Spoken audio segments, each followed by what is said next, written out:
जय हिंद dear student Geeta education GS class रे आपण मान के स्वागत करूचे मुई निराकार पिले आज discussion Karma most important question जहाँ की संक्षिप्त टिप्पणी पार्थक्य दर्शाओ कारण दर्शाओ तार संगे संगे लॉन्ग क्वेश्चन रे मध्य संपूर्ण भावे काम के आसबा।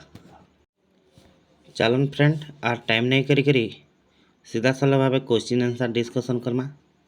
तो आज प्रथम क्वेश्चन होचे परिवेशीय निश्चयवाद और साम्यवाद मतवाद प्रकाश कर। तो आम इन आर गोटे कथा क्लीयर करदेमी जे ई जेन क्वेश्चन आसूचे एटा के तमे कारण दर्शावे भी लिखिपार लॉन्ग क्वेश्चन रे लिखिपार तार संगे संगे पार्थक्य दर्शावे भी लिखिपार। तो एटा के केंदा क्वेश्चन पचारसी परिवेशीय निश्चयवाद एटा संक्षिप्त टिप्पणी कर कि परिवेशीय निश्चयवाद कारण कौन कि कौन एंता भी क्वेश्चन पचारि देसी। तो तेणुक आम एक मस्ट क्वेश्चन मनईचु और ये क्वेश्चन के आपण मान संगे शेयर करुचे। आपण माने निश्चय भाव में वीडियो के देखन लाइक करन शेयर करन सब्सक्राइब करन तार संगे संगे बेल आइकन के चेपे देन तार फल आपण माने सब प्रकार वीडियो अति शीघ्र पाई पारबे। तो चलन फ्रेंड डिस्कशन आरंभ करमा। तो इन अच्छे परिवेशीय निश्चयवाद।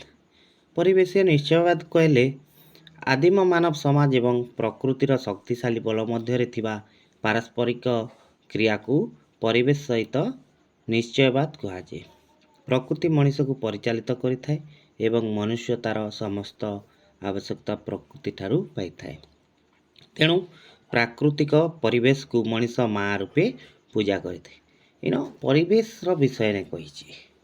तो मनुष्य माने आदिम कालरू आमे प्रकृति के पूजा करी आसचु माँ बोलिकी भी कहसु। तो इन हेतकी किछि तार छड़ा अधिका किछि नहीं देवा। तो मनुष्यर समस्त प्रकार आवश्यकता के पूरण करवा लगी मनुष्यर समस्त प्रकार आवश्यकता के पूरण करवा लगी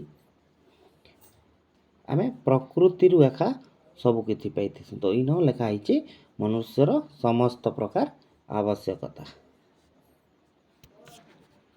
नेक्स्ट जिमा आके साम्यवाद मतवाद। साम्यवाद मतवाद कहले प्रकृति माध्यम रे मिलुथिबा प्राकृतिक परिवेश संबंध रे मनीष तार बुद्धि प्रजुक्ति विद्यार विकास संभावना सृष्टि कला। परिवेश को नूतन ज्ञान कौशल रे रूपांतरित करी निजर सुख पाई एक नूतन परिवेश सृष्टि कला जहाँकि मनीष प्रकृति को नियंत्रण करने को लगिला। एथि जोगु पर्वत रे फल चाष उच्च भूमि रे स्वास्थ्य केन्द्र समुद्र कूल रे बंदर महाकाश रे उपग्रह आदि सृष्टि कला। प्रकृतिर सुजोग को मनीष व्यवहार करी धीरे धीरे प्रकृति मनीषर भूत हेबाकू लागिला एवं मनीषर छापा प्रकृति बहन करने लगिला। तार माने इन कहबा के गले आमे पहला पहला आमे तीनटा मतवाद पढ़ुथिलु बही जिते बेले पढ़ुथिलु आमे तीनटा मतवाद पढ़ुथिलु। तो गोटे थिला निश्चयवाद चिंताधारा गोटे थिला साम्यवाद चिंताधारा और गोटे थिला नूतन निश्चयवाद चिंताधारा।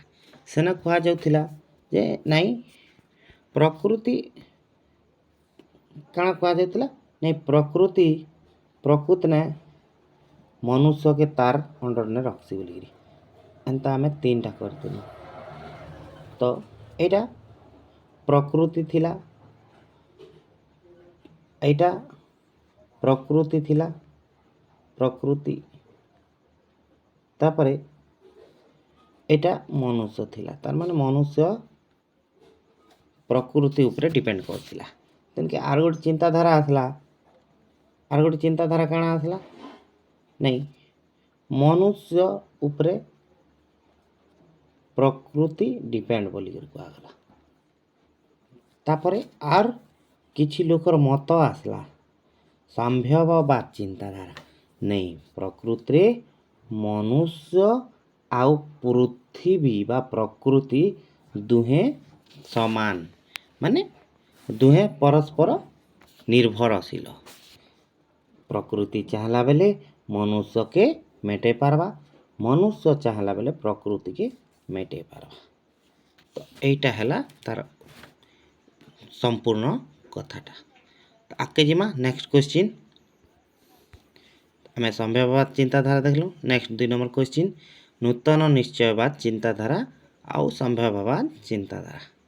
नूतन निश्चयवाद चिंताधारा रे पिले परिवेश निश्चयवाद एवं संभाव्यवाद चिंताधारार मध्यम मार्ग हेउची नूतन निश्चय चिंताधारा। एथेनका जेनता कहूली जहाकू टेलर एटा टायलर लिखाई टेलर एटा प्रवर्तन करथिले। एही चिंताधारा अनुसार ना संपूर्ण आवश्यकता ना संपूर्ण स्वाधीनता इन कहा जाइए जेनटा कि एथेनका मुई कहूली ना मनुष्य संपूर्ण भावे पृथ्वी ऊपर डिपेंडेंट ना परिवेश ऊपर डिपेंडेंट ना परिवेश मनुष्य ऊपर डिपेंडेंट ये दुई लोग समान। तो ये जिनिसटा इने दर्शा जाइए। तो यहाँ के तुम मैंने पिले आर थरे थरे निजे भी पढ़ीदब क्या करी पढ़ी पढ़ी पढ़ी सुनला संगे पढ़ी पढ़ी सुनब बोले बहुत बढ़िया भाव में मन रही आउ आसला साम्यवाद चिंताधारा। तो इन काଣା कहुचे प्रकृति माध्यम मिलुथिबा प्राकृतिक परिवेश संबंध में मनीष तार बुद्धि प्रजुक्ति विद्यार विकास संभावना सृष्टि कला। एखेनका तो यहाँ पढ़ी तो ये जिनिस माने बंदर समुद्र कूल बंदर महाकाश रे उपग्रह अजागार पुणी आम चाषबास कर पार्लु ज्ञान खटालु परिवेश जेनटा कि आग आमको क्या करूला ना केबे केनता आमको झड़ बात्या तूफान रू भी रक्षा कला मनुष्य तार ज्ञान खटे करी आग झड़ बात्या आएला भूमिकंप आएला विभिन्न प्रकार दुर्घटना घटुला आम किसी जानी नहीं पारुथे। तेणुक एबे आम जानीपारुँ सीधा सलख एटा हूँ आमर मनुष्यर चिंताधारा। तो नेक्स्ट क्वेश्चन आमर मानव भूगोलर शाखा और मानवीय भूगोल उपशाखा माने मानव भूगोल केतेटा शाखा अच्छे आउ केतेटा उपशाखा अच्छे से विषय रे। तो प्रथम रे आम डिस्कसन करमा मानव भूगोल शाखा उपरे मानव भूगोल शाखा उपरे मनीष ज्ञानर विकास सह नूतन शाखा गुड़िक संयोग करिबारे लागला। मानव भूगोल मुख्य शाखा गुड़िक हेउची मानव भूगोल मुख्य शाखा गुड़िक हेउची सामाजिक भूगोल सहरांचल भूगोल राजनैतिक भूगोल जनसंख्या भूगोल जनबसति भूगोल अर्थनैतिक भूगोल। तो ये भलिया अनेक प्रकार भूगोल देखागला। तापर आसीगला तुमर मानव भूगोल उपशाखा बेले क्या मानव तैयारी जेते भी जिनिस सेटा होछि मानव भूगोल अंतर्गत। तो मानव भूगोल मुख्य शाखा सह यह अनेक उपशाखा रही जेनटा कि आम सामाजिक भूगोल उपशाखा होचे आचरण भूगोल सामाजिक कल्याण भूगोल लिंग भूगोल ऐतिहासिक भूगोल अवकाश भूगोल सांस्कृतिक भूगोल मेडिकल भूगोल एथि सह सहरांचल नियोजन मिलिटारी भूगोल भी अच्छे भोटदाता भूगोल भी अच्छे कृषि भूगोल भी अच्छे संबंध भूगोल भी अच्छे शिल्प भूगोल भी अच्छे पर्यटन भूगोल भी अच्छे आंतर्जातिक वाणिज्य आदि होचे मानव तैयारी भूगोल मुख्य उपशाखा गुड़िक जेनटा कि मनुष्य तैयारी करथिसी। आउ आमे जेते भी पाठ पढ़मा पिले मानव भूगोल बा प्लस टू रो सेकेंड ईयर रो भूगोल रे जेते भी पढ़मा खाली मानव तैयारी विषय रे। तेणुक तुम मैंने भल भाव जानी प्राक्टिकाली ये जिनिस माने देखा देसी आमर जीवन रे जेन जेनटा घटी जाउची यार घटबाके जाउची यार जेन जेन जिनिस के आमे फेस करूछु से जिनिस मान होचे मानव भूगोल अंतर्गत मनुष्य जहाँ भी तैयारी करिছে सेटा होचे मानव भूगोल अंतर्गत।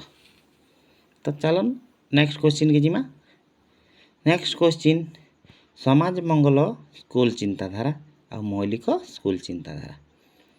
तो समाज मंगल स्कूल चिंताधारा कहले आमे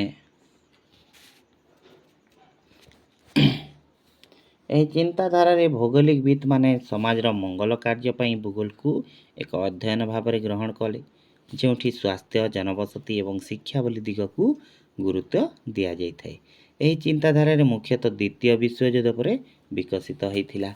हमर द्वितीय विश्वयुद्ध जेते बेले 1939 रु 1945 ମଧ୍ୟରେ ହେଇଥିଲା ସେତିକି ବେଲେ କାଁ ହେଇଛି ନାଇଁ ୟୁଏନ୍ଓ ଗଠିତ ହେଇଥିଲା। ୟୁଏନ୍ଓ ୟୁନାଇଟେଡ୍ ନେସନ୍ ଅର୍ଗାନାଇଜେସନ୍ ୟୁଏନ୍ଓ ଗଠନ ହେଇଥିଲା 1945 ତ ୟୁଏନ୍ଓରେ କାଣା ଡିସ୍କସନ୍ କରାଗଲା ନାଇଁ ଆମେ ଏଇଭଳିଆ ଯଦି ଯୁଦ୍ଧ କରିଦେଲେ ଚାଲମା ବେଲେ ମାନବ ସମାଜର ବହୁତ ପ୍ରକାର କ୍ଷତି ହେଇପାରେ। ତେଣୁକରି ଇନ ଡିସ୍କସନ୍ କରାଗଲା ଯେ ନାଇଁ ମାନବ ସମାଜର ତାର ମଙ୍ଗଲ ସକାଶେ ଆଉ ଏନ୍ତା ଯୁଦ୍ଧ ବୁଦ୍ଧ ନେଇ ହେବା। ତେଣୁକରି ଆଜି ତକକେ ତୃତୀୟ ବିଶ୍ୱଯୁଦ୍ଧ ନେଇ ହେବାଟା ତାର ସାଙ୍ଗେ ସାଙ୍ଗେ ସ୍ୱାସ୍ଥ୍ୟକେ ଧ୍ୟାନ ଦିଆଗଲା, ଜନବସତିକେ ଧ୍ୟାନ ଦିଆଗଲା ଆଉ ଶିକ୍ଷାକେ ଧ୍ୟାନ ଦିଆଗଲା। ତାହାକେ ଆମେ କହିସୁଁ ନାଇଁ ସମାଜ ମଙ୍ଗଲ ସ୍କୁଲ ଚିନ୍ତାଧାରା ବୋଲିକିରି। ତ ପିଲାମାନେ ବୁଝି ହେଉଥିବା ତ ଆଗକେ ଚାଲୁନ୍। ଆଉ ଆସିଗଲା ମୌଳିକ ସ୍କୁଲ ଚିନ୍ତାଧାରା। ଏଇଟା ଗୋଟେ ସବୁ ପ୍ରକାର କୋଶ୍ଚିନ୍ ଆପଣ ଯେନ୍ ଆକାରରେ ବି କୋଶ୍ଚିନ୍ ବନେଇକିରି ଲେଖିପାରିବେ। ଠିକ୍ ଅଛି ଆଗକେ ଚାଲନ୍। ମୌଳିକ ସ୍କୁଲ ଚିନ୍ତାଧାରା। ଏହି ଚିନ୍ତାଧାରାରେ ମୁଖ୍ୟତଃ ମାର୍କସବାଦୀ ମତବାଦକୁ ଆଧାର କରି ସାମାଜିକ ଅସମାନତା, ଦାରିଦ୍ର୍ୟ କାରଣ, ଅଭାବ ଏବଂ ତା ସହିତ ଜଡ଼ିତ ସମକାଳୀନ ସାମାଜିକ ସମସ୍ୟାକୁ ଗୁରୁତ୍ୱାରୋପ କରି ପୁଞ୍ଜିବାଦର ବିକାଶକୁ ବୁଝାଇଥାଏ। ମାନେ ଇନ ମୌଳିକ ଚିନ୍ତାଧାରା ମୌଳିକ ସ୍କୁଲ ବେଲେ ଆମର ସାମାଜିକ କ୍ଷେତ୍ରରେ ଯଦି ଦେଖମା ଜଣକେ ମୌଳିକ ଅଧିକାର ଆଉ ଯେନ୍ତା କହୁଛୁ ଫଣ୍ଡାମେଣ୍ଟାଲ ରାଇଟ୍ସ ମୌଳିକ ଅଧିକାର ଗୁଡ଼ାକ ଦରକାର। ଯେନ୍ତା ଆମେ ସମାଜରେ ଅସମାନତା ନେଇ ଦେଖାଯାବାର କଥା, ସମାଜରେ ଦାରିଦ୍ର୍ୟ ଦୂରୀକରଣ କରବାର କଥା, ଯେନ୍ତାକି ଗରିବରୁ ଗରିବ ନେଇ ରହିବାର କଥା, ସବକର ପାଖେ ଖାଇବା ପିଇବା ଲାଗି ରହିବାର କଥା, ସବକର ପାଖେ ପାଏନର ସୁବିଧା ମିଲବାର କଥା, ସବକର ପାଖେ ରାସ୍ତାଘାଟ ପାଣି ସପ୍ଲାଏ ଏ ଜିନିଷ ମାନ ହେଉଛି ମୌଳିକ ସ୍କୁଲ ଚିନ୍ତାଧାରାର ଅନ୍ତର୍ଗତ। ତ ସେ ଜିନିଷ ମାନକେ ବେଶିକିରି ଗୁରୁତ୍ୱାରୋପ କରି କିଛି ଆମର ମାର୍କସବାଦୀ ମାନେ ମତବାଦ ପ୍ରକାଶ କଲେ ତାହାକେ ଆମେ ମୌଳିକ ସ୍କୁଲ ଚିନ୍ତାଧାରା ବୋଲିକିରି କହିସୁଁ। ତ ନେକ୍ସଟ କ୍ୱେଶ୍ଚିନ୍କେ ଯିମା। ନେକ୍ସଟ କ୍ୱେଶ୍ଚିନ୍ ବ୍ୟବହାରିକ ସ୍କୁଲ ଚିନ୍ତାଧାରା ଆଉ ସମାଜ ମଙ୍ଗଲ ସ୍କୁଲ ଚିନ୍ତାଧାରା। ସମାଜ ମଙ୍ଗଲ ସ୍କୁଲ ଚିନ୍ତାଧାରା ତ ଏବେ ପଢ଼ଲୁ। ତ ବ୍ୟବହାରିକ ସ୍କୁଲ ଚିନ୍ତାଧାରା ଏହି ମତ ଅନୁସାରେ ମନୁଷ୍ୟର ତାର ଜାତି, ଧର୍ମ, ଲିଙ୍ଗ ଇ ଜିନିଷ ମାନକେ ନିଆଗଲା। ତ ଆମେ ମନୁଷ୍ୟ ମୁଖ୍ୟତଃ ଜୀବନ୍ତ ଅନୁଭୂତି ଏବଂ ମାନବ ଜାତି ବିଶ୍ୱାସ ଉପରେ ଗୁରୁତ୍ୱାରୋପ କରାଗଲା, ଯାହାର ଫଳରେ ମନୁଷ୍ୟ ଜଣେ ଆର୍ ଜଣଙ୍କର ଉପରେ ବିଶ୍ୱାସ କଲା, ମାନବ ଜାତିମାନଙ୍କର ବିଷୟରେ ବିଶ୍ୱାସ କଲା, ଧର୍ମ ଜାତି ଇ ବିଷୟ ମାନକେ ଯେନ୍ଟାକି ଆମର ପ୍ରତିଦିନ ପ୍ରତି ଲାଇଫରେ ଆମର ଲୋକର ଉପରେ ବିଶ୍ୱାସ ବ୍ୟବହାରକେ ନେଇକରି ବ୍ୟବହାରିକ ସ୍କୁଲ ଚିନ୍ତାଧାରାରେ ବ୍ୟବହାର କରାଗଲା। ତାହାକେ ଆମେ ବ୍ୟବହାରିକ ସ୍କୁଲ ଚିନ୍ତାଧାରା ବୋଲିକିରି କୁହାଗଲା। ଇନ ପିଲେ ବିଶେଷ କିଛି ନେଇନ ତମକୁ ଯେନ୍ତା କହିଲି ଆମର ଲାଇଫରେ ଯେନ୍ ଯେନ୍ ଜିନିଷ ମାନେ ଘଟୁଛି ସେ ଜିନିଷ ଏକା ଇନ ମାନବ ଭୂଗୋଳରେ ପଢ଼ବାକେ ପଡ଼୍ସି। ତେଣୁକରି ଆପଣମାନେ ବିଶେଷ ସେଟା ନେଇ ହେବେ। ଇନ ସବୁ ପ୍ରକାର ଯେତେ ବି ଘଟଣା ହେବା ଯେତେ ବି ଯାହା ହେବା ବୋଲେ ସବୁକିଛି ମାନବ ତିଆରି ଜିନିଷ ଏକା। ତେଣୁ ଆର ଗୋଟେ କ୍ୱେଶ୍ଚିନ୍କେ ଯିମା। ମାନବ ଭୂଗୋଳ ପ୍ରକୃତି ଓ ମାନବ ଭୂଗୋଳର ପରିସର ଏଇଟା ହେଉଛି ମୋଷ୍ଟ ଇମ୍ପୋର୍ଟାନ୍ସ। ଏ କ୍ୱେଶ୍ଚିନ୍ ବାରମ୍ବାର ପଡ଼ୁଛି। ଠିକ୍ ଅଛି। ତ ମାନବ ଭୂଗୋଳ ପ୍ରକୃତି କାଣା ପିଲେ ଆଗକେ ଦେଖମା। ମାନବ ଭୂଗୋଳ ମାନବୀୟ ପାରସ୍ପରିକ କ୍ରିୟା ମାଧ୍ୟମରେ ପ୍ରାକୃତିକ ଓ ସାମାଜିକ ମାନବୀୟ ପରିବେଶ ମଧ୍ୟରେ ଥିବା ଅନ୍ତଃସମ୍ପର୍କକୁ ଅଧ୍ୟୟନ କରିଥାଏ। ପ୍ରାକୃତିକ ପରିବେଶକୁ ମାନବ ସମୟ କ୍ରମେ ପରିବର୍ତ୍ତିତ କରି ଚାଲିଛି ଏବଂ ପରିବର୍ତ୍ତିତ ପରିବେଶ ସହ ପରିବର୍ତ୍ତିତ ମାନବୀୟ କାର୍ଯ୍ୟକଳାପ ସହ ଏକ ଅନ୍ତର୍ନିହିତ ସମ୍ପର୍କ ସ୍ଥାପନ କରିଛି। ତ ଏଇନା କହୁଛି କାଣା ନାଇଁ ମନୁଷ୍ୟ ଆଉ ଯେନ୍ ପ୍ରକୃତି ରହେଲା ମନୁଷ୍ୟ ଆଉ ପ୍ରକୃତି ଯେନ୍ ରହେଲା ତ ସେମାନଙ୍କର ବିଷୟରେ ମାନବୀୟ ପରିବେଶ ଆଉ ମନୁଷ୍ୟ ତାଙ୍କର ଦୁଇ ଜଣଙ୍କର ମଧ୍ୟରେ ଯେନ୍ ସମ୍ପର୍କଟା ଗଢ଼ି ଉଠିଲା ସେ ବିଷୟରେ କହୁଛି। ଧୀରେ ଧୀରେ ମନୁଷ୍ୟ ପ୍ରକୃତିକେ ବୁଝିପାରିଲା ଆଉ ପ୍ରକୃତି ଯେନ୍ ପ୍ରକାର रिएक्ट कला से प्रकार मनुष्य भी तार काଣା कला नहीं चलबार शिखला समय क्रमे परिवर्तित हो चली और दी जनकर संपर्क के सुदृढ़ करके रखी तो ये जाने मानव भूगोल प्रकृतिटा यहीटा आसीगला मानव भूगोल परिसर मानव भूगोल परिसर बहुत व्यापक अटे यार विषय वस्तु को मुख्यतः दुईटी भाग विभक्त करा जायछि यथा प्राकृतिक परिवेश एवं सांस्कृतिक परिवेश केतेक अंचल स्थान और काल सहित मनुष्यक संपर्क को अध्ययन करुछि तो अन्य अंचल प्राकृतिक विज्ञान रे मानवीय संपर्क को संयोग करिଥାଏ एथिसह यह मनुष्यर प्राथमिक आवश्यकता एवं यह को पूरण करुथिबा उपादान सह अर्थनैतिक राजनैतिक ऐतिहासिक भूगोल पर माने कहबा के गले भूगोल परिसर बोले मानव भूगोल परिसर माने मनुष्य तैयारी करथिबा समस्त प्रकार जेंता कि अर्थनीति राजनीति ऐतिहासिक प्राथमिक एटा माने होची मानव भूगोल परिसर माने मनुष्यर चतुर्पार्श्व रे जहाँ भी देखा जाउछि मानव तैयारी जिनिस एटा होची मानव भूगोल परिसर। नेक्स्ट क्वेश्चन जनसंख्यार वितरण एवं जनसंख्यार घनत्व जनसंख्यार वितरण कहले पृथ्वी पृष्ठ रे विभिन्न अंचल बसवास करथिबा लोकंक प्रक्रिया को जनसंख्यार वितरण कहले तो एटा हला लोक मानकर इनु सेनिकी जीवाटा सेनु सेनिकी जीवाटा सेन लोक इनिके आबाटा इन लोक हेनिकी जीवाटा इटा के हमें काना कहसु ने जनसंख्यार वितरण बा डिस्ट्रीब्यूशन एने तेने ही बोलबाटा के जद्वारा कि वितरण रे असमानता देखा जाइसे जनसंख्या रे असमानता तो देखा जिबा केबे इन केबे हेन केबे तेन हेले तो जनसंख्या रे समान भावटा नहीं थाए तो आर इन काना कहछे पृथ्वीर 10% अंचल रे 90% लोग बसवास करला बेल के 90% जगह रे 10% लोग बसवास करछन इटा बहुत गुड़ा बढ़िया कारण अच्छे कारण काटा 90% जेन जगह कहउचन से 10% लोग काजे रहसन हेटा होचे हमर विक्षिप्त जनबसति भलिया जेन जगह रे कि पहाड़िया अंचल थिबा मरुभूमि थिबा कि तमर डोंगरिया अंचल थिबा बोले हेंता जगह रे हमें 90% जगह रे 10% लोग बसवास करसन आउ 10% जगह रे 90% लोग कहीं बसवास करसन सेटा होचे समतल अंचल हेथिबा नदी पठार हेथिबा कि टाउन एरिया हेथिबा बेले सेंती जगह ने इ भलिया बसवास हेसी जद्वारा घनत्व भी बढ़ी जैसी आर घनत्व के आमे बहुत बढ़िया भाव रे पढ़िथिलु तो इन आर थरे देइछे आमे ताके भी क्लियर करिदमा जनसंख्यार घनत्व कहले काଣା कुहाजिसी जनसंख्यार घनत्व कहले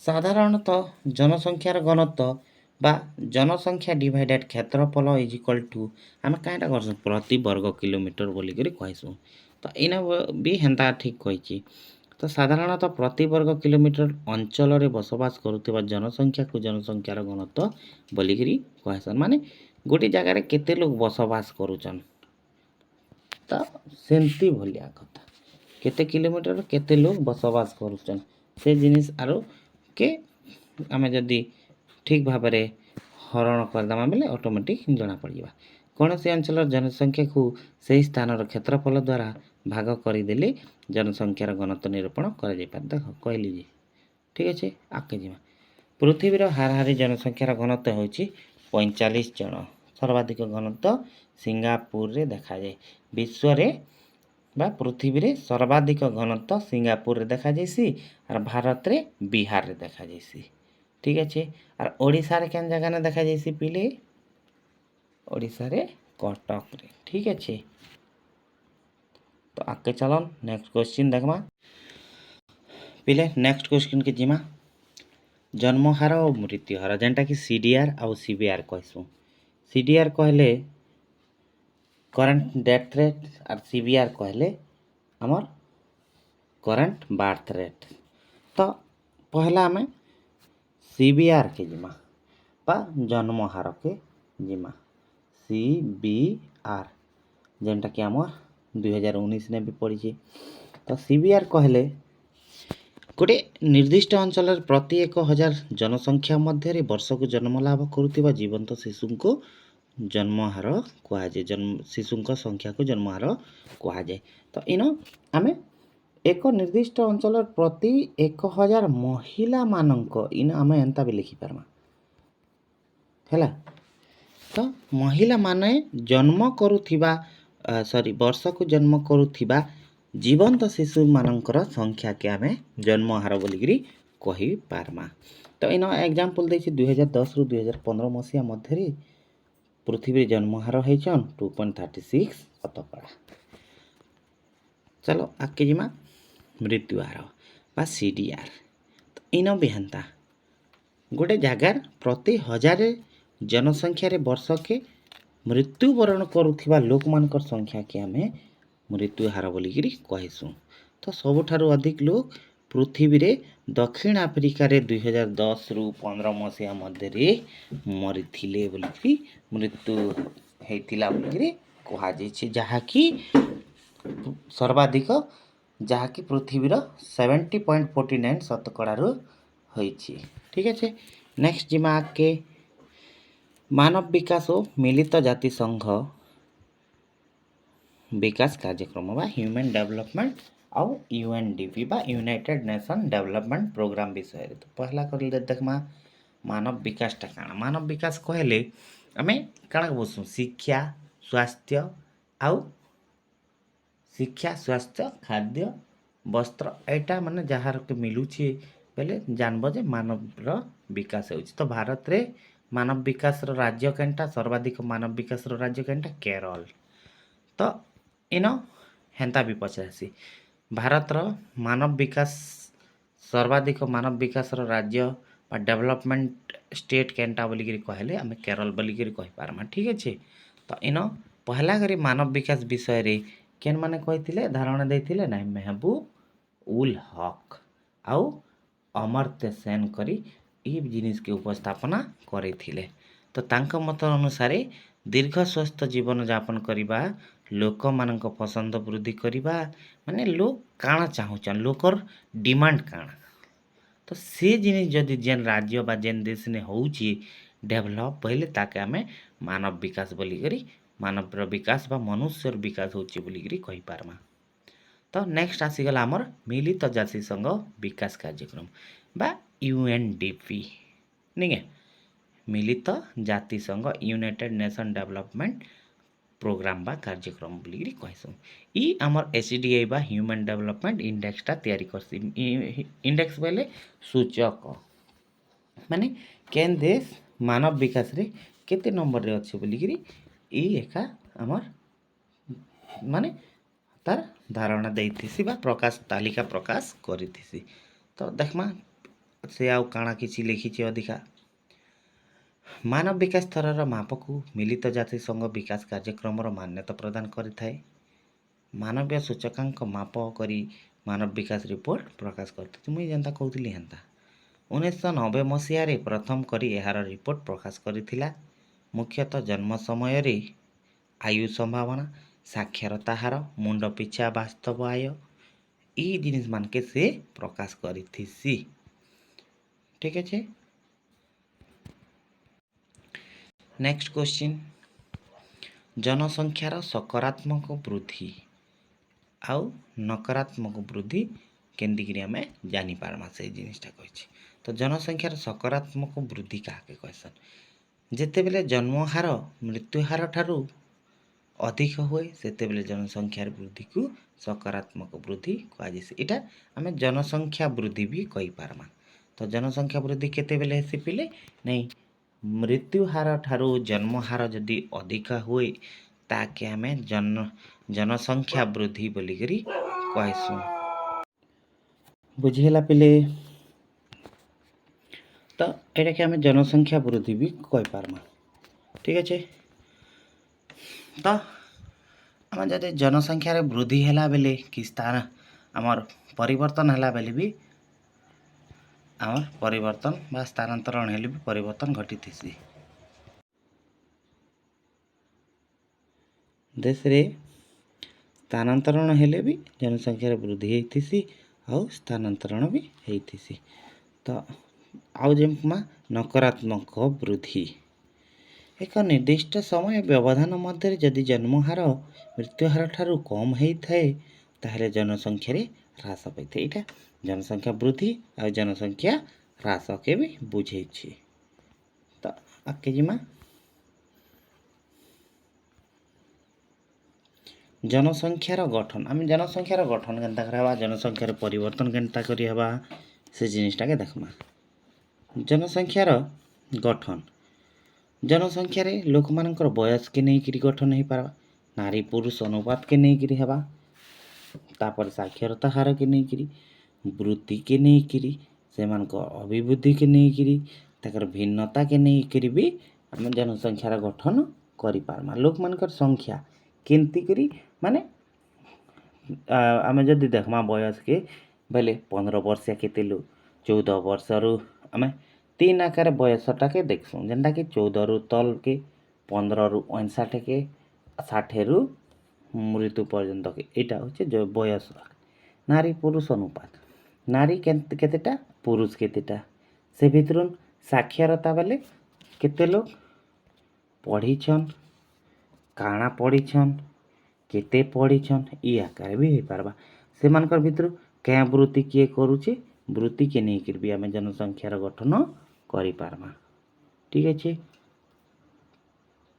नेक्स्ट जनसंख्यार परिवर्तन।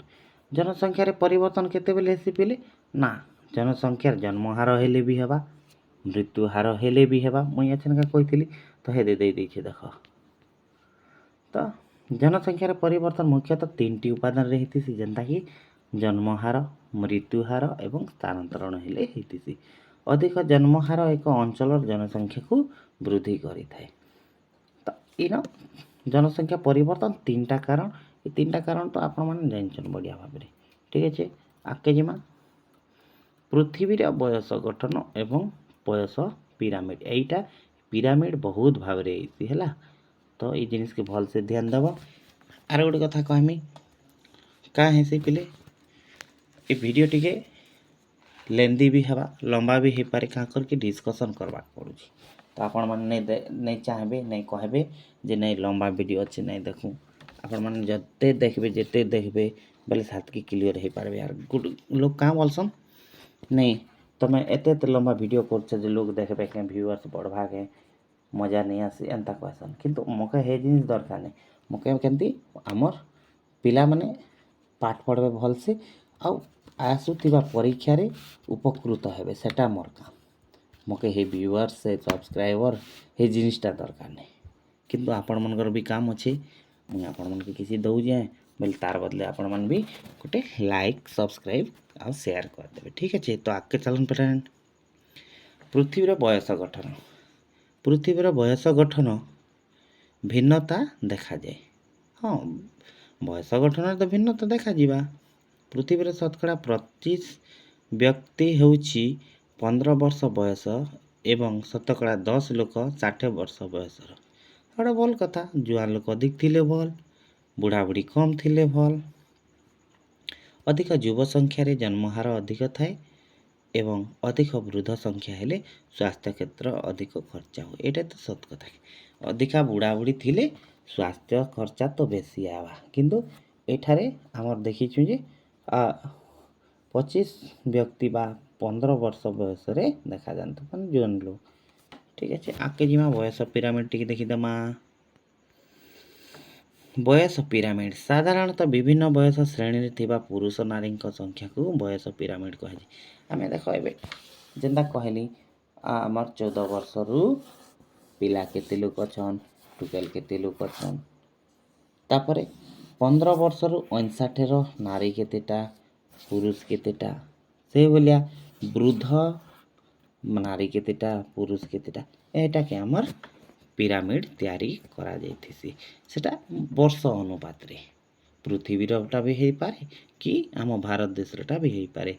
तो तुम से जिनिस एटा बुझवा लगी कहूचे तुम ई न लेखाई जहाँ से जिनिस के लिखवा के चेष्टा करब है। तो पिरामिड आम केतना तैयारी करसूँ इन कहीचे नहीं पिरामिड बाम पार्श्व पुरुष शतकड़ा के बुझेती और डाहाण पार्श्व नारी शतकड़ा केनता देख एमती इटा है पिरामिड जदि आम तैयारी कर इे जदि पुरुष है बोले इे नारी है एटा केते वर्ष एटा 14 वर्ष एटा एंता है तापर एमती कर जीवाटा होचे पिरामिड। ठीक अच्छे हो आगे चलमा ग्रामांचल जनसंख्या और सहर जनसंख्या। ग्रामांचल जनसंख्या बोले काଣା जेन माने साधारणतः गाँव रे बसवास करुथिसन आउ सेमानकर कार्य होची प्राथमिक वृत्ति रे नियोजित होइतेसन। प्राथमिक वृत्ति बा कहले आमे काଣା बुझसु नहीं मो फसल बा ग्रामांचल रे बसवास करुथिबा लोक के बुझसु।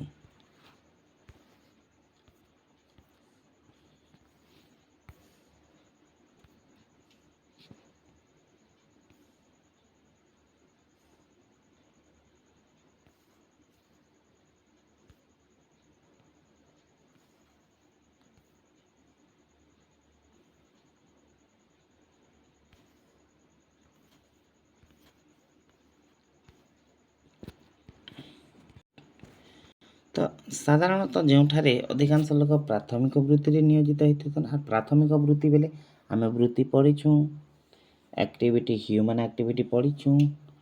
तो एक्टिविटी 4 प्रकार थिला आ सबकर प्रथमे थिला प्राथमिक कार्यकलाप। तो यहाँ प्राथमिक कार्यकलाप जाऊँगी प्राथमिक वृत्ति रे जाऊँगी। प्राथमिक वृत्ति काଣା मनुष्यर प्राथमिक वृत्ति होचे आमर कृषि कार्य करवाटा तो सहित जंगलजात द्रव्य संग्रह करवाटा खनिज संपद जेन अच्छे सेटा संग्रह करवाटा काठ संग्रह करवाटा मत्स्य धारण करवाटा पशुपालन करवाटा होचे प्राथमिक वृत्ति रे अंतर्गत। तो प्राथमिक वृत्ति रे केन माने नियोजित थिसन पिले नहीं ग्रामांचलर जनसंख्या माने आउ सहरांचल जनसंख्या काके कहमा सहरांचल जनसंख्या बोले जेन माने कि सहर रे बसवास करुथिसन आउ प्राय 75% लोग का करसन नहीं आमर अण प्राथमिक बा अण प्राथमिक कार्य रे नियोजित थिसन से मान के आमे सहरांचल जनसंख्या कहसु माने कृषि कार्य रे कम किंतु जनता कि दुकान बाड़ी बिजनेस छोटिया बिजनेस करुथिबे कि सेवा कार्यक्रम छोट छोट सेवा मन के लागिथिबे से मान के आमे अणकुशलिका बोलिकरी कहसु से मान के आमे सहर जनसंख्या बोलिकरी कहसु। नेक्स्ट क्वेश्चन पिले कृषि भित्तिक शिल्प खनिज भित्तिक शिल्प। कृषि भित्तिक शिल्प कहले जेनटा कि कृषि रो कंचा माल के आधार करिकरी सृष्टि हेतिसी माने कृषि एवं धान नहीं करी चावल तैयारी कल कि कपा नहीं करी जनता वस्त्र तैयारी कल कि आखु नहीं कर चीनी तैयारी कल तो ये जिनिस के आमे कृषि भित्तिक शिल्प बा कहसु बा कृषि रु तैयारी शिल्प के आमे कृषि भित्तिक शिल्प बोलिकी कहसु। कृषि रो समस्त प्रकार जेन जेनटा जिनिस बाहरुछि से जिनिस के आमे कंचा माल रूपे व्यवहार करसु आ ताके बाहर करसु इटा के आमे जदि देखमा बेले माध्यमिक वृत्तिर अंतर्गत बोलिकर भी कहमा। नेक्स्ट खनिज भित्तिक शिल्प। खनिज भित्तिक शिल्प कहले जो शिल्प कंचा माल पाई खनिज पदार्थ उपरे निर्भर करि थाई ताहाको खनिज भित्तिक शिल्प कहजाए। खनिज पदार्थ आधार करी यही शिल्प विकसित होइछि जेनता कि एल्युमिनियम शिल्प सीमेंट शिल्प आदि यार उदाहरण जेनटा कि खादान मन खुलबे तो कोयला बक्साइट मांगानीज पत्थर रु तैयारी तो खनिज पदार्थ रु जेन जिनिसटा के हमें विकसित करी बाहर करसु जेन शिल्प द्वारा ताके हमें खनिज शिल्प कहसु। ठीक अच्छे आगे जिमा परिवहन और जोगाजोग।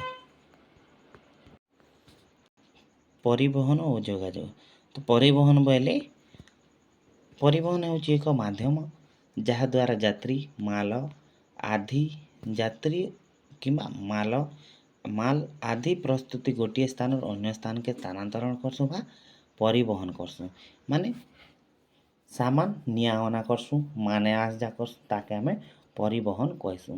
ତ ପରିବହନ ମୁଖ୍ୟତଃ ମାଧ୍ୟମ ହେଉଛି ରେଲ ସଡ଼କ ଜଳ ପରିବହନ ଆଉ ଆକାଶ ପରିବହନ। ପରିବହନ କେତେ ପ୍ରକାର ନା 4 ପ୍ରକାର। ପରିବହନ ବିଷୟ ନେଇ ପଚରାସି ସଡ଼କ ପରିବହନ ରେଲ ପରିବହନ ଜଳ ପରିବହନ ଆଉ ଆକାଶ ପରିବହନ। ତ ଇନ ବହୁତ ବଢ଼ିଆ ବଢ଼ିଆ କ୍ୱେଶ୍ଚିନ୍ ପଚରାସି। ତ ଆକାଶ ପରିବହନ ବିଷୟରେ ଗୋଟେ କ୍ୱେଶ୍ଚିନ୍ ପଚରାସି ମୋଷ୍ଟ ଜିନିଷ ଆକାଶ ପରିବହନ ବିଷୟରେ ମୋଷ୍ଟ କ୍ୱେଶ୍ଚିନ୍ଟେ ପଚରାସି ନେଇ ଏମର୍ଜେନ୍ସିରେ ଯଦି ଆମେ ମୂଲ୍ୟବାନ ଦ୍ରବ୍ୟର ପରିବହନ କର୍ମା ବେଲେ କେଉଁ ପଥ ମାଧ୍ୟମରେ ଆମକୁ ବହୁତ ଫଳପ୍ରଦ ହେଇପାରବା ବୋଲିକିରି ତ ଆକାଶ ପରିବହନ ପଥ ମାଧ୍ୟମରେ। ଆଉ ସମାନ କ୍ୱେଶ୍ଚିନ୍ ରେଳ ପରିବହନ ଆଉ ଜଳ ପରିବହନ ମଧ୍ୟରେ ପଚରାସି। ତ କାଣା ସେ କ୍ୱେଶ୍ଚିନ୍ ନା ଅଧିକାରୁ ଅଧିକା ଯଦି ଆମେ ମାଲ ପରିବହନ କର୍ମା ବେଲେ କାହାର ମାଧ୍ୟମରେ ନା ରେଳ ମାଧ୍ୟମରେ ନା ହେଲେ ଜଳ ମାଧ୍ୟମରେ। କିନ୍ତୁ ଇନେ କ୍ୱେଶ୍ଚିନ୍ ଡିଫରେଣ୍ଟ ଟାଇପ୍ରେ ପଚାରିଥିବା କାଣା ପଚାରିଥିବା ନାଇଁ ଦେଶ ଭିତରେ କାହା ଦ୍ୱାରା ଆମେ ଅଧିକାରୁ ଅଧିକା ମାଲ ପରିବହନ କରିପାରମା ବେଲେ ସେଟା ହେଇଯିବା ରେଳ। ଆଉ ଯଦି ଆନ୍ତର୍ଜାତୀୟ ବା ଅନ୍ୟ ଦେଶ ସହିତ ଆମେ ଯଦି ବା ଅଧିକାରୁ ଅଧିକା ମାଲ ପରିବହନ ବା ରପ୍ତାନି ବା ଆମଦାନି କର୍ମା ବେଲେ ଜଳ ପରିବହନ ମାଧ୍ୟମରେ ହେଇଥିସି। ଠିକ୍ ଅଛି। ତ ଆଗକେ ଚାଲୁନ୍ ଫ୍ରେଣ୍ଡ ଯୋଗାଯୋଗକେ ପଢ଼ମା। ଯୋଗାଯୋଗ ତ ଯୋଗାଯୋଗ କହିଲେ ସାଧାରଣତଃ ବାକ୍ୟ କାଗଜ ତଥ୍ୟର ଆଦାନ ପ୍ରଦାନକୁ ଯୋଗାଯୋଗ କୁହାଯାଏ। ମାନେ ତମେ କାଣା କହୁଛ ମୁଇଁ କାଣା କହୁଛେ ଯାହାକେ ଆମର ଯାହାର ମାଧ୍ୟମରେ ଆମେ ବ୍ୟକ୍ତିର ଅଭିଭାବନାକେ ପ୍ରକାଶ କରୁଛୁଁ ତାହାକେ ଆମେ ଯୋଗାଯୋଗ ବୋଲିକି କହିସୁଁ। କାହାର ଦ୍ୱାରା ହେଇପାରବା ନେଇ ଖବରକାଗଜ ଟିଭି ରେଡ଼ିଓ ମୋବାଇଲ ଇଣ୍ଟରନେଟ୍ ଆଉ ପୋଷ୍ଟ ଅଫିସ୍ ମାଧ୍ୟମରେ ଆମେ ଯୋଗାଯୋଗ କରିପାରମା। ତେଣୁକରି ଆମେ ଯୋଗାଯୋଗ ହେଉଛି ବ୍ୟକ୍ତିର ଅଭିଭାବନାକେ ଆଦାନ ପ୍ରଦାନ କରବାଟାକେ ଆମେ ଯୋଗାଯୋଗ ବୋଲିକିରି କହିସୁଁ। ନେକ୍ସଟ କ୍ୱେଶ୍ଚିନ୍ କୁଟୀର ଶିଳ୍ପ ଆଉ କ୍ଷୁଦ୍ର ଶିଳ୍ପ ଏଇଟା ବି ଦେଖ 2019 ଏନେ ପଡ଼ିଥିଲା CHSE 2019ରେ। ତ ଏନ ଅଛେ କୁଟୀର ଶିଳ୍ପ ବା ଘରୋଇ ଶିଳ୍ପକେ ଦେଇଛି। ତ ଘରୋଇ ଶିଳ୍ପ କହିଲେ ଗ୍ରାମାଞ୍ଚଳରେ ନିଜ ଘରେ ପରିବାରର ସହାୟତାରେ ଗଢ଼ି ଉଠୁଥିବା ଶିଳ୍ପକୁ ଘରୋଇ ଶିଳ୍ପ କୁହାଯାଏ।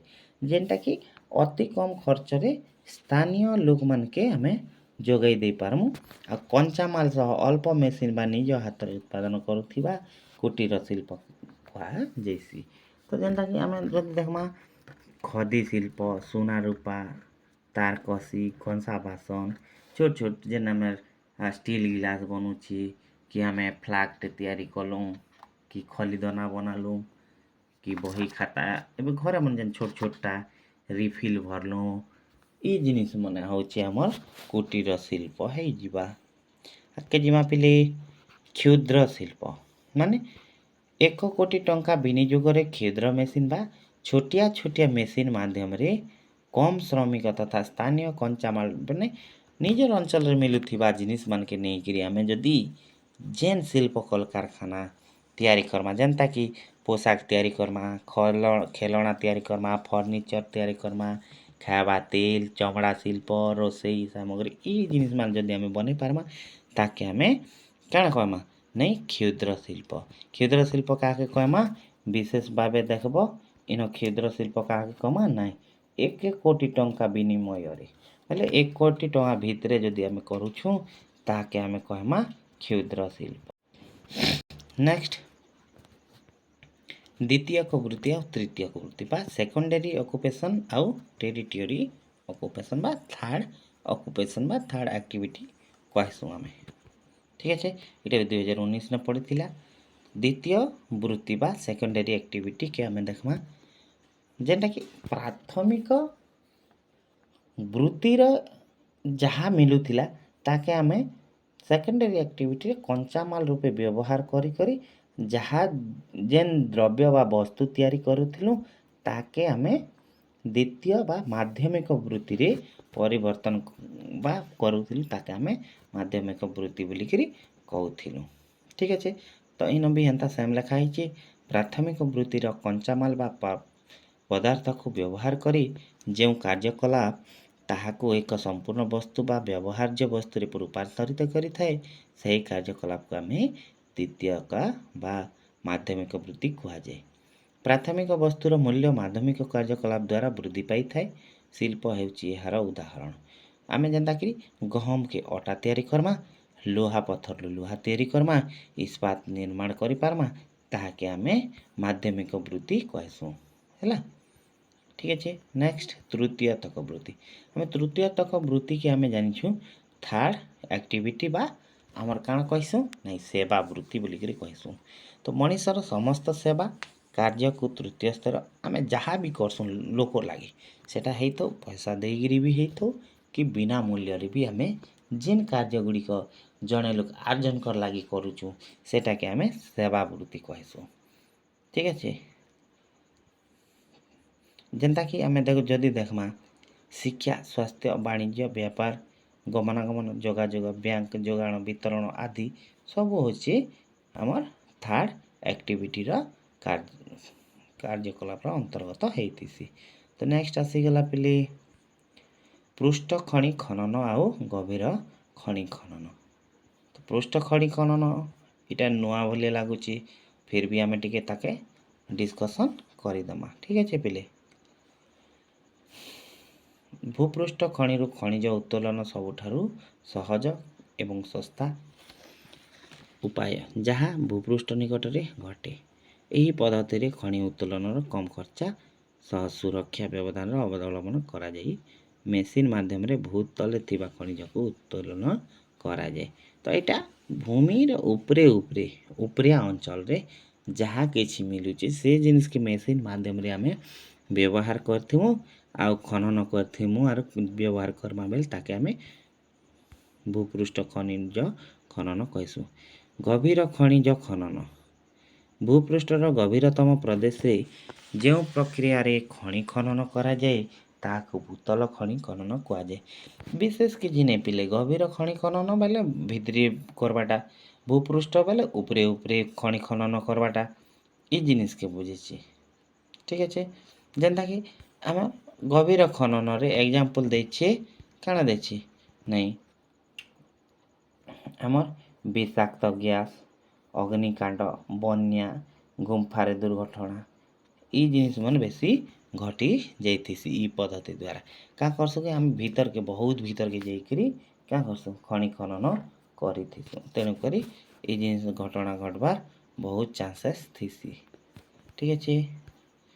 आके जिमा वाणिज्यिक कृषि आउ प्रयोजन भित्तिक कृषि। वाणिज्यिक कृषि बेले काना पिले देख ई क्वेश्चन दुई थर पढ़लान ई जिनिस के ध्यान देव। वाणिज्यिक कृषि कहले जेन चाष करा होछि कहा लगी नी पैसा कमाबा लगी बा वाणिज्य करबा लगी व्यापार करबा लगी ताके आमे वाणिज्यिक कृषि कहमा।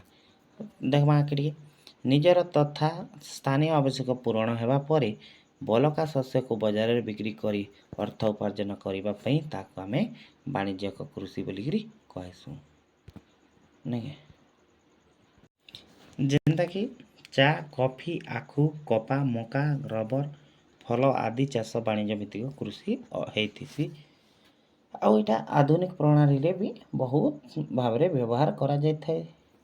बुझी पाउथिबो अति सहज भूगोल होउची सबुठारु सहज किंतु आगरो भी टिके पड़िथिबार अछि। किछि व्यक्ति कहिचन जे नहीं प्रीवियस नॉलेज थिले जा न्यू नॉलेज गेन करबारे सहज हेतिसी तेणु करी आगरो भी जदि पढ़िछ बोले ई जिनिस माने शीघ्र शीघ्र बुझी पारबो। तो चलन नेक्स्ट प्रयोजन भित्तिक प्रयोजन बोले काना निहाती आवश्यक। तो कहार आवश्यक ना निजर परिवार रो चाहिदा मेंटाइबा पई जेन जिनिस बा जेन चाष करा जाइथिसी ताके आमे प्रयोजन भित्तिक कृषि बोलिकरी कहसु। ठीक अच्छे। तो କେନ୍ କେନ୍ ଜିନିଷ ନାଇଁ ଖାଦ୍ୟ ଶସ୍ୟ, ଡାଲି ଜାତୀୟ ଶସ୍ୟ, ତୈଳ ବୀଜ। କେନ୍ କେନ୍ ଜିନିଷ ପିଲେ ନାଇଁ ଖାଦ୍ୟ ଶସ୍ୟ ହେଇଥିବା କି ଡାଲି ଶସ୍ୟ ହେଇଥିବା, ତୈଳ ବୀଜ ହେଇଥିବା, ଏ ଜିନିଷ ତ ପରିବାର ନିହାତି ଭାବରେ ଦରକାର ପଡ଼ିଥିସି। ତେଣୁକରି ଇ କୃଷିକେ ଆମେ କାଁ ବୋଲସୁଁ ନାଇଁ ଆମେ ଆମର କାଁ ବୋଲସୁଁ ନାଇଁ ଆମର ପ୍ରୟୋଜନ ଭିତ୍ତିକ କୃଷି ବୋଲିକରି କହିଥିସୁଁ। ଠିକ୍ ଅଛେ। ତ ଏଇଟା କେନ୍ ଜାଗାନେ ମାନେ ବିଶେଷ କରି ଦେଖାଯାଏସି ନି ଜନବହୁଳ ଦେଶ ଗୁଡ଼ିକରେ ଏଇ ଜିନିଷଟା ବିଶେଷ ଦେଖାଯାଏସି। ତ ଆଗକେ ଚାଲୁନ୍ ପିଲେ। ଏଛେନକେ ଆମେ ପ୍ରାଥମିକ ବୃତ୍ତି ଆଉ ଦ୍ୱିତୀୟକ ବୃତ୍ତି ପଢ଼ିଥିଲୁ। ପ୍ରାଥମିକ ବୃତ୍ତି ବୋଲି କାଣା ପିଲେ ନାଇଁ ପଶୁ ଶିକାର, ମତ୍ସ୍ୟ ସଂଗ୍ରହ, ଜଙ୍ଗଲଜାତ ଫଳମୂଳ ସଂଗ୍ରହ, ପଶୁପାଳନ, ଖଣି କାର୍ଯ୍ୟ, କୃଷି କାର୍ଯ୍ୟ ଇ ଜିନିଷ କହିଥିଲୁ। ତାପରେ ଦ୍ୱିତୀୟ ବୃତ୍ତି କାଣା କହିଥିଲି ନାଇଁ ପ୍ରାଥମିକ ବୃତ୍ତିରେ କଞ୍ଚାମାଲ ଯେନ୍ ଜିନିଷ ମାନେ ଯେନ୍ତାକି ଆମେ ଇନୁ ଦେଖ୍ମା ଥରେ ଦେଖିଦଉଁ। ପଶୁ ଶିକାର, ପଶୁ ଶିକାର କଲା ପରେ କାଁ କରୁଛୁଁ ନାଇଁ ପଶୁର ଚମଡ଼ାକେ ଦ୍ୱିତୀୟ ସ୍ତରୀୟ ବୃତ୍ତି, ଦ୍ୱିତୀୟ ସ୍ତରୀୟ ବୃତ୍ତିକେ ରେ କଞ୍ଚାମାଲ ରୂପେ ପ୍ରାଥମିକ ବୃତ୍ତିଟାକେ ବ୍ୟବହାର କରୁଛୁ। କେନ୍ତା କରିକି ନାଇଁ ପଶୁ ଶିକାର କଲୁ, ଏକ୍ଜାମ୍ପଲ୍ ଇନଟା ପଶୁ ଶିକାର କଲୁ ବେଲେ ଇ ବୃତ୍ତିନେ କାଁ କରମୁ ନାଇଁ ଦ୍ୱିତୀୟ ସ୍ତରୀୟ ବୃତ୍ତିରେ କାଁ କରମୁ ଆମେ ଦ୍ୱିତୀୟ ସ୍ତରୀୟ ବୃତ୍ତିରେ କାଁ କରମା ତାକେ ଆମେ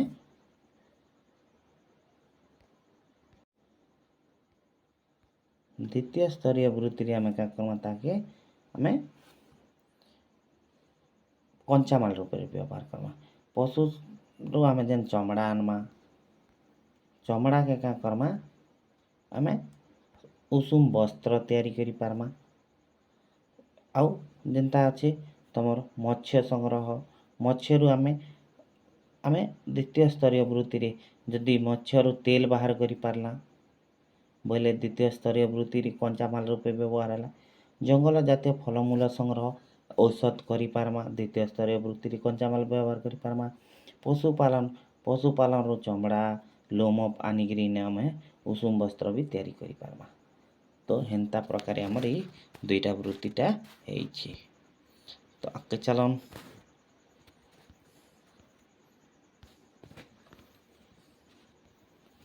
ଲଘୁ ଶିଳ୍ପ ଆଉ ଗୁରୁ ଶିଳ୍ପ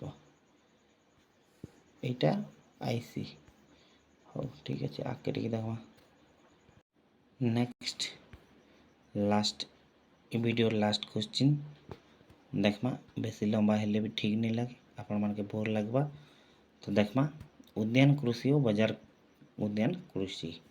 ତ ଉଦ୍ୟାନ କୃଷି ବୋଇଲେ ମୁଖ୍ୟତଃ ଫୁଲ ଫଲ ରୋପବାଟା, ପନିପରିବାର କରବାଟା, ଯାହାକି ମୁଖ୍ୟତଃ ସହରାଞ୍ଚଳ ବଜାର ପାଇଁ ଚାଷ କରାଯାଇଥାଏ, ତାହାକେ ଆମେ ଉଦ୍ୟାନ କୃଷି କହିସୁଁ। ଶିଳ୍ପାଞ୍ଚଳ ତଥା ଜନବହୁଳ ପୂର୍ଣ୍ଣ ସହରାଞ୍ଚଳରେ ଇ ଜିନିଷମାନଙ୍କର ବେଶୀ ଫୁଲ ଫଲ ପନିପରିବା ଏମାନଙ୍କର ଚାହିଦା ଥିବାରୁ ଆମେ ଉଦ୍ୟାନ କୃଷି କରିଥିସୁଁ। ଆର୍ ଏଇଟା ବିଶେଷ କରି ଉତ୍ତର ପୂର୍ବ ଆମେରିକା ଆର୍ ଉତ୍ତର ପଶ୍ଚିମ ୟୁରୋପ ଦେଶମାନକେ କରିଥିସନ୍। ତ ବଜାର କୃଷି ଦେଖମା। ବଜାର ଉଦ୍ୟାନ କୃଷି ସାଧାରଣତଃ ଉପସହରାଞ୍ଚଳ ଲୋକମାନଙ୍କ ଦୈନନ୍ଦିନ ପରିବା ଚାହିଦା ଯେନ୍ତାକି ଗାଁ ଗଣ୍ଡାମାନଙ୍କର ପଲିଆ ଜିନିଷ ଉପସହରାଞ୍ଚଳ ପାଖାପାଖରେ ଗାଁ ମାନକେ ବେଶୀ କରିଥିସୁଁ ପନିପରିବା ଚାଷ। ତ ଘରର ଚାହିଦା ମେଣ୍ଟାଲବା ଲାଗି ଇ ଜିନିଷ ମାନେ କରିଥିସୁଁ। ବିଶେଷ କରି ଲଣ୍ଡନ ମସ୍କୋ କାଲିଫୋର୍ନିଆ ଭଳିଆ ଜାଗାରେ ବେଶୀ କରି ଇନ୍ତା ଉଦ୍ୟାନ ହେଇଥିସି। ଠିକ୍ ଅଛେ। ତ ପିଲେ ମିଶ୍ରିତ କୃଷି ବୋଇଲେ ଆମେ କାଣା ଜାଣିଛୁଁ, ମିଶ୍ରିତ କୃଷି ବୋଇଲେ ପଶୁପାଳନ କୃଷି କାର୍ଯ୍ୟ ସହିତ ପଶୁପାଳନ ଯେନ୍ଟା କରାଯାଇସି ତାକେ ଆମେ ମିଶ୍ରିତ କୃଷି ବୋଲିକିରି କହିସୁଁ। ତ ଫସଲ ଉତ୍ପାଦନ ସହ ପଶୁପାଳନ ଚାଷକୁ ମିଶ୍ରିତ କୃଷି କୁହାଯାଏ। ଯେନ୍ତାକି କୁକୁଡ଼ା ଚାଷ, ପଶୁପାଳନ, ଦୁଗ୍ଧ ଚାଷ ଏହାର ଉଦାହରଣ ଅଟେ। ତ ସାଧାରଣତଃ ଗହମ ବାର୍ଲି ସହ ପଶୁ ଖାଦ୍ୟ ଚାଷ କରାଯାଇଥାଏ। ଏହି ଚାଷ ପାଇଁ ଆଧୁନିକ ଯନ୍ତ୍ରପାତି ସହ ଅଧିକ ଟଙ୍କାର ନିବେଶ ଆବଶ୍ୟକ ରହିଥାଏ। ଠିକ୍ ଅଛି ପିଲେ, ଆଜିର ଭିଡ଼ିଓରେ ଏତିକି। ଆପଣମାନକେ ପଢ଼ବାର୍ ବାକି ରହେଲା, ଆପଣମାନେ ଭଲସେ ଦେଖନ୍, ବଢ଼ିଆ ସେ ଏକ୍ଜାମ୍ କ୍ଲିୟର ହେଇଯିବା। ଠିକ୍ ଅଛି ଦୋସ୍ତ, ବେଶୀ ରାତ ହେଇଗଲା ନା, आपण माने पढ़ापढ़ी आरंभ करथिले बेले देखन आर टिके ध्यान देन एग्जाम टाइम तेणु करी आपण माने ठीक से पढ़ले ठीक रिजल्ट रहबा। आउ इटार आर गोटे वीडियो आनमा आर गोटे वीडियो रे आर टिके लेंदी हे पारे तो तेणु करी आपण माने आर गोटे वीडियो भी देखी देबे पूरा संपूर्ण भाबे आपण माने जानि जिवे जे काଣା हेछि आर केन जिनिस आमे पढ़ी सारिछु जेनता कि आके आस्तिबा 2 तारिख रे एग्जाम हेबा के जोछि ज्योग्राफी रो आपण मान के कोनोसी प्रकार प्रॉब्लम नहीं हुए। हो धन्यवाद रहिली जय हिंद।